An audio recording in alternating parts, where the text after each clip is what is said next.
மற்றொரு அண்மை செய்தி, அதிமுகவில் தன்னை சேர்க்கவில்லை என்றால் புதிய கட்சியை தொடங்க ஓபிஎஸ் திட்டமிட்டிருப்பதாக தகவல் வெளியாகி இருக்கிறது.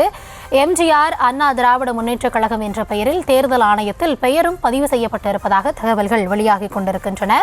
அது குறித்த அண்மை செய்தியை பார்த்துக் கொண்டிருக்கிறோம். அதிமுகவில் தன்னை சேர்க்கவில்லை என்றால் புதிய கட்சியை தொடங்க ஓபிஎஸ் திட்டம் வைத்திருப்பதாக தகவல் கசிந்திருக்கிறது. இது குறித்த விரிவான விவரங்களுக்காக இணைகிறார் எம்முடைய செய்தியாளர் ராஜேஷ்.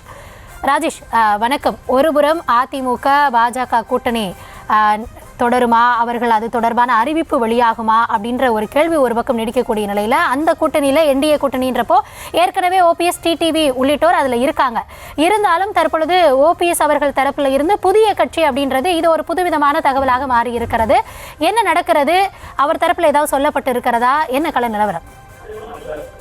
ஓபிஎஸ் தரப்பில் நாம் விசாரிக்கும் போது இந்த தகவலை அவர்கள் மறுக்கிறார்கள். நாங்கள் எந்த கட்சியும் தொடங்கவில்லை என்று சொல்கிறார்கள். ஆனால் இந்த தகவல் தற்போது அவர்களது ஆதரவாளர்கள் மத்தியிலேயே பரவி வருகின்றது. அதாவது காஞ்சிபுரத்தை சேர்ந்த ஒரு நபர் இந்த கட்சியை தொடங்கி இருக்கிறார். அதாவது கட்சியின் பெயர் எம்ஜிஆர் அண்ணா திராவிட முன்னேற்ற கழகம் என்ற பெயரிலே இந்த கட்சி தொடங்கப்பட்டிருக்கிறது.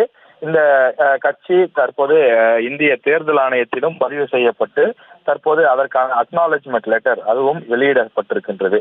இது எம்ஜிஆர் மற்றும் அண்ணா திராவிட முன்னேற்ற கழகம் இந்த பெயரிலேயே தொடங்கப்பட்டிருப்பதால் அதுவும் அந்த கட்சியை தொடங்கி இருக்கக்கூடிய பதிவு செய்திருக்கக்கூடிய நபர் காஞ்சிபுரத்தை சேர்ந்தவர் ஜோதிராமன் என்பவர். இவர் ஓபிஎஸ் உடைய ஆதரவாளர் என்று சொல்லப்படுகிறது.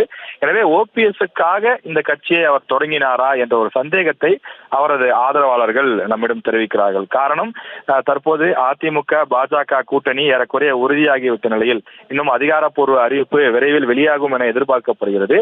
ஆனால் எடப்பாடி பழனிசாமி அவர்களை பொறுத்தவரையில் ஓபிஎஸ் அவர்களை மீண்டும் கட்சியில் இணைப்பதற்கான சாத்தியமே இல்லை என்று தெரிவித்து வருகிறார். ஒருவேளை அதிமுகவில் மீண்டும் தன்னை இணைக்காவிட்டால் இந்த தேசிய ஜனநாயக கூட்டணி, அதாவது அதிமுக பாஜக இடம்பெறக்கூடிய கூட்டணியில் தான் இடம்பெறாத ஒரு சூழல் ஏற்பட்டால் 2026 தேர்தலில் விஜய் அல்லது வேறு ஏதாவது ஒரு அணியிடம் சேர்ந்து இந்த தேர்தலை சந்திக்க ஓபிஎஸ் திட்டம் வைத்திருப்பதாகவும் அதற்கு தனக்கென்று ஒரு கட்சி வேண்டும் என்பதனாலே தன்னுடைய ஆதரவாளர் மூலம் ஒரு கட்சியை தொடங்கி இருப்பதாகவும் ஒரு யூகமான ஒரு செய்தியாகத்தான் இது பரவி வருகின்றது. ஓபிஎஸ் தரப்பு இருக்கக்கூடிய 2ஆம் கட்ட 3ஆம் கட்ட தலைவர்களிடம் நாம் தொலைபேசி வாயிலாக தொடர்பு கொண்டு கேட்டபோது இதனை மறுக்கிறார்கள். ஆனால் ஓபிஎஸ் உடைய ஆதரவாளர்களே வாட்ஸ்அப் மூலமாக இந்த தகவலை பரவவிட்டும் வருகிறார்கள். இந்த கட்சி பதிவு செய்யப்பட்ட இந்த பேப்பர் அக்னாலஜ்மெண்ட் லெட்டரை பரவவிட்டு வருகிறார்கள். எனவே இது இரண்டில் எது உண்மை? ஓபிஎஸ் தரப்பிலிருந்து கட்சி தொடங்கப்பட்டது உண்மையா என்பதையெல்லாம் அவர் பத்திரிகையாளர்களை சந்திக்கும் போது தெரிவித்தால்தான் தெரிய வரும். இப்போதைக்கு இப்படி ஒரு தகவல் உலா வந்து கொண்டிருக்கிறது.